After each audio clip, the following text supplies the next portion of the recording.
কথা সাহিত্যিক মানিক বন্দ্যোপাধ্যায়ের সাহিত্য সৃষ্টি বাংলার সাহিত্য জগতের রত্নভাণ্ডারের মণিমাণিক্য স্বরূপ। তাঁর জীবনকালে দুটি বিশ্বযুদ্ধ সংগঠিত হয়, আর এই বিশ্বযুদ্ধের প্রভাবে বাংলার অর্থনীতির করুণ অধোগমন পরিলক্ষিত হয়। মানুষের জীবনযাত্রার মান অতি নিম্ন হয়ে দাঁড়ায়। একদিকে কালোবাজারির রমরমা, অন্যদিকে নিম্নবিত্ত শ্রেণীর দুমুঠো খাদ্য জোগাড় করাই ক্লেশসাধ্য হয়ে দাঁড়ায়। মধ্যবিত্ত শ্রেণী দারিদ্র্যের সঙ্গে লড়াই করতে করতে মানবিকতা হারিয়ে ফেলতে থাকে, আর সমাজের এইসব অবক্ষয়ের ছবি মানিক বন্দ্যোপাধ্যায়ের শক্তিশালী লেখনীতে ছায়া ফেলে। আমার আজকের পঠিত গল্পটি অবশ্য একটু অন্যরকম, হালকা চালে লেখা। আপনাদের ভালো লাগলে অবশ্যই জানাবেন।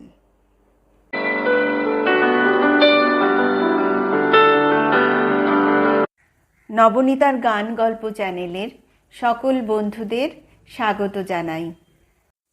আজ শোনাব মানিক বন্দ্যোপাধ্যায়ের লেখা একটি ছোট গল্প, নাম দুর্ঘটনা। কি প্রকাণ্ড উড়োজাহাজ! রূপোয় তৈরি নাকি? ভোরের সোনালি কাঁচা রোদেও রূপোর চেয়েও চকচক করছিল। কিভাবে হুমড়ি খেয়ে পড়ল পারুলদের তেতালা বাড়ির ছাদের খানিকটা রেলিং ভেঙে নিয়ে উঠানের লাউ মাচাটার ওপর। তারপর দাউ দাউ করে জ্বলে উঠল। পুড়ে গেল মাচার পাশের গোয়ালের চালাটা, ঈশ্বরী আর তার 1.5 মাসের বাছুরটা। ওপাশে একতলার কোণার ঘরে পারুলেরা সকলে, পারুল, তার ভাই বোন এবং বাবা। ওরা একটু বেলায় ওঠে। পারুলের মা ছিল রান্নাঘরে, সেই কেবল বেঁচে যায়। ঠিক ওপরে দোতলার ঘরটাতে ঝলসে পুড়ে মরল মণিমালা।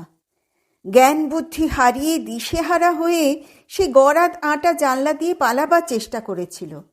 বারান্দার দিকের খোলা দরজা দিয়ে পালাতে গেলেও অবশ্য সে বাঁচত না। ওই দরজা দিয়েই পালাতে গিয়ে দোতলা সমান উঁচু আগুনের হলকায় ঝলসে গিয়ে বারান্দায় আছড়ে পড়ে রজত মরেছিল। বোকা হাবা শম্ভুর মাথায় এই বুদ্ধি কি করে এসেছিল কে জানে। পাশের ঘরে পার্টিশনের দরজার খিলটা যথানিয়মে আটা ছিল তাদের ঘরের দিকেই। ধরে নেওয়া হয়েছিল সে সিল করা এই খিল সর্বদা আটা হয়ে থেকে দুটি ঘরকে পৃথক করে রাখবে। দরজাটা দেয়াল বলেই গণ্য হবে। ওই খিলটা খুলে পাশের ঘর দিয়ে আড়ালে যেতে পারায় তার প্রাণটা বেঁচে যায়। ছেলের কাছে নলিনী ব্যাখ্যা ও বিবরণ শোনে। অনেক দূর থেকে আসা প্লেন হলেও অবশ্য প্লেনের সকলে মরত, কিন্তু পেট্রোল কম থাকায় এমন ভয়ানক আগুন হতো না। ঘাঁটি থেকে সব তেল বোঝাই নিয়ে আকাশে উঠেছিল, তাই এমন ভয়ঙ্কর আগুন হয়েছিল। কাগজে খবর বেরিয়েছে, সব মিলিয়ে মানুষ মরেছে মোট 47 জন। কুমার বলে, প্রায়ই অ্যাক্সিডেন্ট হচ্ছে, হয় এদেশে নয় অন্য দেশে।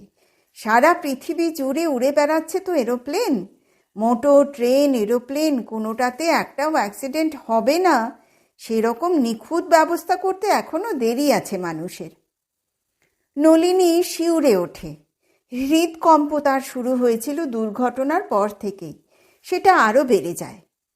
7 দিন পরে কুমার উড়োজাহাজে বিদেশ যাত্রা করবে। অনেক ভাগ্যের কথা, কুমারের অনেক চেষ্টা, অনেক অধ্যবসায়ের ফলে এটা সম্ভব হয়েছে। যেখানে সে চাকরি করে সেই কোম্পানি থেকে বিশেষ শিক্ষা লাভ করে আসার জন্য তাকে পাঠানো হচ্ছে। শর্ত শুধু এই যে বিদেশে বিশেষ বিদ্যা লাভ করে ফিরে আসার পর 1 বছর কুমারের বেতনাদি বাড়বে না। তারপর অবশ্য যথারীতি তার বিশেষ গুণের বিশেষ মূল্য দেবার ব্যবস্থা করা হবে। তাও কি কম ভাগ্যের কথা? মধ্যবিত্ত ঘরে কত গুণী ছেলের চাকরিই নেই। কোম্পানি নিজের প্রয়োজনে নিজের স্বার্থেই অবশ্য তাকে পয়সা খরচ করে পাঠাচ্ছে, কিন্তু কজন এমন সুযোগ পায়? শুভার বাবা কোম্পানির একজন বড় অফিসার বলেই তো। শুভাও শুনছিল, একেলে মেয়ে, ভাবি শাশুড়ির মতো 7 দিন পরে কুমারের আকাশপথে যাত্রা করার কথা ভেবে ভেবে তার হৃদকম্প শুরু না হলেও মুখে নেমে এসেছে দুর্ভাবনার কালো মেঘ। কুমার তাকে বলে, কেন জানো, কেন আরও বহুকাল এরকম দুর্ঘটনা হবেই। ব্যবসাদারি আর ব্যক্তিগত লাভের হিসাব বাদ না গেলে মানুষ নিখুঁত ব্যবস্থা করতে পারবে না। মাইনে করা চাকরের খুঁত হোক কিংবা মেশিনের খুঁত হোক, খুঁত থেকে যাবেই। নলিনীর পাংশু বিবর্ণ মুখের দিকে চেয়ে শুভা ঢোক গিলে বলে, থাক না এসব কথা, অ্যাক্সিডেন্টকে বাড়াচ্ছ কেন? কুমার তার মনের ভাব বুঝতে না পেরে বলে, বাড়াচ্ছি না তো। যুদ্ধের কথা বাদ দিলাম, শুধু দেশেই বন্যা, দুর্ভিক্ষ, বিনা চিকিৎসা, ভেজাল এসবে যত লোক মরে, সারা পৃথিবীর অ্যাক্সিডেন্টে তত লোক মরে কিনা সন্দেহ। অ্যাক্সিডেন্টকে ভয় করলে চলে না। আমিও তো যাবার কিংবা ফিরবার সময় প্লেন অ্যাক্সিডেন্টে। নলিনীর অস্ফুট আর্তনাদ তাকে থামিয়ে দেয়। দু হাতে বুক চেপে ধরে নলিনী চোখ বুজেছে। মার মুখের দিকে চেয়ে কুমারের খেয়াল হয় যে এতক্ষণ সত্যিই সে বোকার মতো কথা বলেছে, ব্যাখ্যা আর বিশ্লেষণ চালিয়ে গেছে।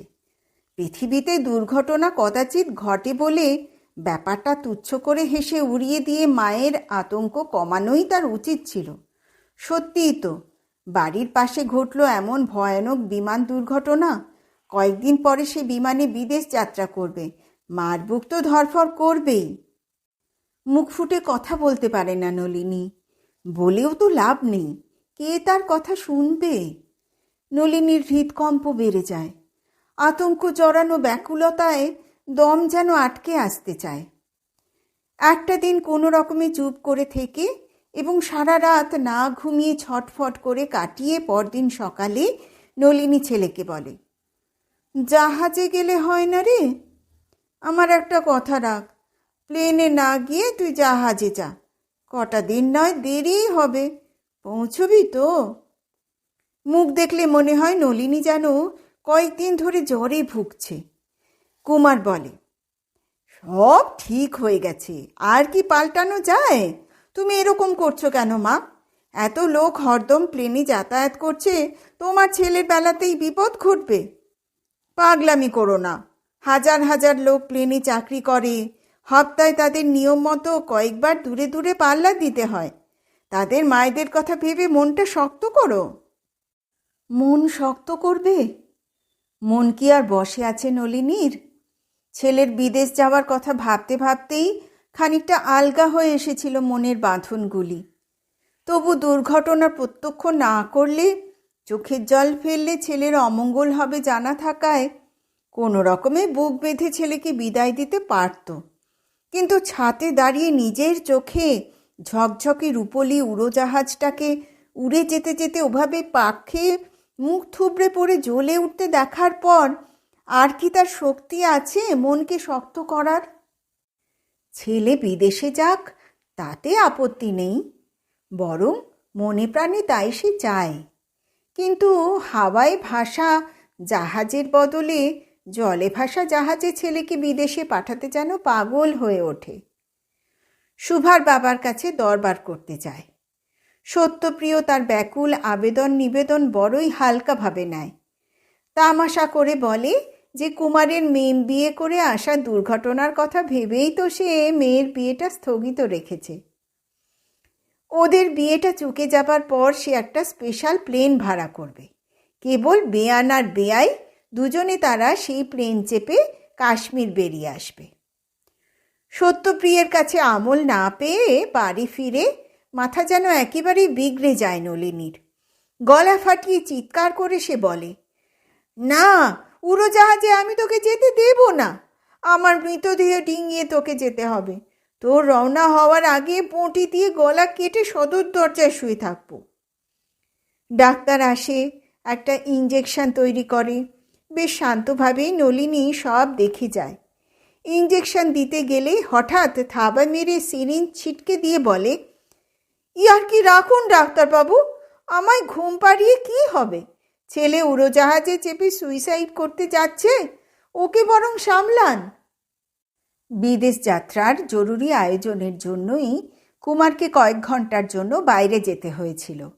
বাড়ি ফিরে শোনে যে আধ ঘন্টা আগে নলিনী অজ্ঞান হয়ে গেছে। তার জ্ঞান ফিরে এলে, একটু সুস্থ হয়ে উঠে বসলে কুমার বলে, একেবারে মরণপণ করে আমাকে ঠেকাবার চেষ্টা শুরু করলে মা। তুমি এমন করলে আর কি করে আমার যাওয়া হয়? জীবনে কোনোদিন ছেলেকে কড়া একটা ধমকও নলিনী দেয়নি। আজ সে গলা ফাটিয়ে চিৎকার করে বলে, আমি মরি কি বাঁচি তোর কি রে বচ্চাত? তোকে যেতেই হবে, না গেলে জীবনে কোনোদিন আমি তোর মুখ দেখব না, কাশিতে গিয়ে থাকবো। কুমার বলে, তাহলে একটু শান্ত হও। তোমায় এই অবস্থায় রেখে আমি কি করে যাব? না গেলে কিন্তু চাকরি খতম হবে মা। নলিনী দৃঢ়স্বরে বলে, বললাম তো তুই যাবি, উড়োজাহাজেই যাবি। কুমার আশ্চর্য হয়ে তার মুখের দিকে চেয়ে থাকে। যে আতঙ্কে কদিন দিশেহারা হয়ে থেকে অজ্ঞান হয়ে গিয়েছিল, এমনভাবে আপনা থেকে সে আতঙ্ক মিলিয়ে গেল। কিছুক্ষণ জ্ঞান হারিয়ে থেকে এমন শক্ত হয়ে গেল নলিনীর মন যে ছেলেকে উড়োজাহাজে বিদেশে পাঠানোর ভয়কে এমন তেজের সঙ্গে জয় করতে পারল। শুভা বলে, ওরকম হয়।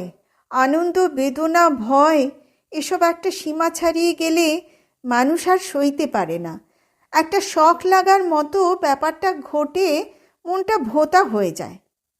অ্যাক্সিডেন্টটা চোখে দেখে একটা হিস্টেরিয়ার ভাব এসেছিল, সেটা চরমে উঠে কেটে গেছে। তাই হবে, নতুবা নলিনী যেভাবে সামলে নিয়ে স্বাভাবিক হয়ে ওঠে, উড়োজাহাজে যাত্রা বাতিল করার কথা একবারও উচ্চারণ করে না, তার কোনো মানে হয় না। দুর্ঘটনা প্রত্যক্ষ করার আঘাতে মনটা বিকল হয়ে গিয়েছিল, সেটা কেটে গেছে। যাত্রা করার দিন ঘনিয়ে আসে। কারো টের পেতে বাকি থাকে না যে প্রাণপণ চেষ্টায় নলিনীকে প্রাণের ব্যাকুলতা চেপে রাখতে হচ্ছে, কিন্তু সেটা কিছুমাত্র অস্বাভাবিক মনে হয় না। ছেলে সুদূর বিদেশ যাত্রা করার দিন কাছে এলে মায়ের প্রাণ তো ব্যাকুল হবেই। শুভা বলে, কান্না পেলেও উনি কাঁদবেন না, তাতে যে তোমার অমঙ্গল হবে। আর তুমি? আমি কাঁদলে দোষ হবে না, গুরুজন তো নই, আপনজনও নই। দুপুরে আত্মীয় বন্ধু কয়েকজনকে খেতে বলা হয়েছিল। কুমারের বিদেশ যাবার প্রসঙ্গ নিয়ে গল্পগুজব করতে করতে বেলা বাড়ে। যারা স্নান করে আসেনি তারা একে একে স্নান সেরে নেয়। সকলের শেষে যায় কুমার। অনেকক্ষণ কেটে যায়, স্নানের ঘরের দরজা খুলে কুমার বেরিয়ে আসে না। নলিনী বাইরে থেকে জিজ্ঞাসা করে, তোর এত দেরি হচ্ছে কেন রে? কুমারের সাড়া মেলে না। তারপর দরজা ভাঙা হয়। দেখা যায় কুমার মেঝেতে পড়ে আছে। সর্বাঙ্গে সাবানের ফেনা, মাথা থেকে রক্ত চুইয়ে চুইয়ে পড়ে গড়িয়ে যাচ্ছে। নিমন্ত্রিতের মধ্যেই একজন আত্মীয় ছিল ডাক্তার। রক্তবন্ধের ব্যবস্থা করতে করতে সে জানায় যে আঘাত মারাত্মক নয়, কিন্তু বড় বেশি রক্ত ক্ষয় হয়ে গেছে, তাড়াতাড়ি রক্ত দেবার ব্যবস্থা করতে হবে। রক্ত চাই, রক্ত। পাত করার রক্ত নয়, ক্ষয় করার রক্ত নয়, মানুষের প্রাণ বাঁচানোর রক্ত। নলিনী আর্ত কণ্ঠে বলে, আমি রক্ত দেব, আমার সমস্ত রক্ত দেব। ডাক্তার আত্মীয় বলে, আপনি শান্ত হন, সব ঠিক হয়ে যাবে। শেষ হলো গল্প দুর্ঘটনা।